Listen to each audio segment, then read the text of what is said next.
Moi, par exemple, nous n'avons même pas eu accès.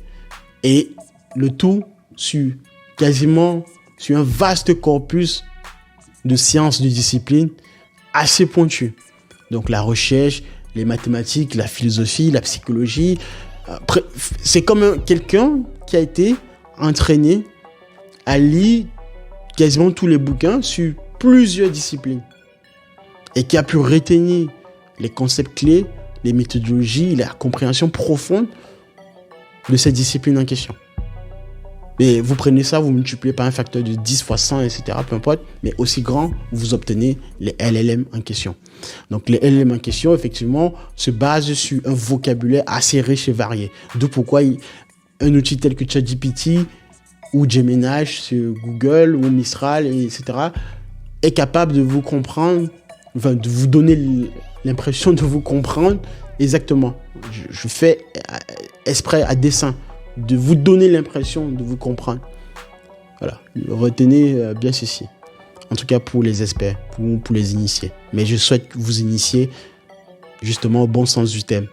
Alors, ce qui veut dire quoi? Ce qui veut dire que dès le moment où vous entrez une phrase, un prompt, ce qui se passe derrière, c'est quoi? L'outil est capable d'aller chercher dans son vocabulaire, dans son entraînement, dans ses données, les concepts les plus liés à votre demande, donc à votre prompt, votre phrase, votre entrée.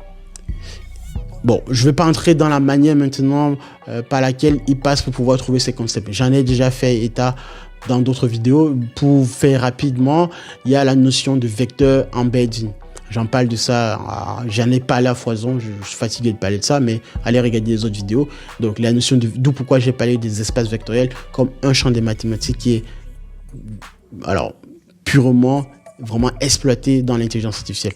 Bon bref, donc l'outil récupère votre prompt, il entre dans sa base de connaissances, dans l'ensemble de vastes données dans lesquelles il a été entraîné, allez chercher les concepts liés à votre prompt, donc d'où pourquoi l'entraînement a été varié sur plusieurs disciplines. Donc, être capable de faire le lien entre ces différents concepts et vous donner en sortie une réponse par inférence, justement, par raisonnement logique, déduction, méthodologie mathématique, produit un texte de sortie qui vous donne l'impression d'être cohérent. Voilà réellement le processus de compréhension, de recherche d'informations et de génération d'une information rationnelle, cohérente auprès de l'utilisateur à travers une interface donnée. Ça, si vous comprenez ça, vous avez compris le cœur de ce qui se passe, l'enjeu. Maintenant,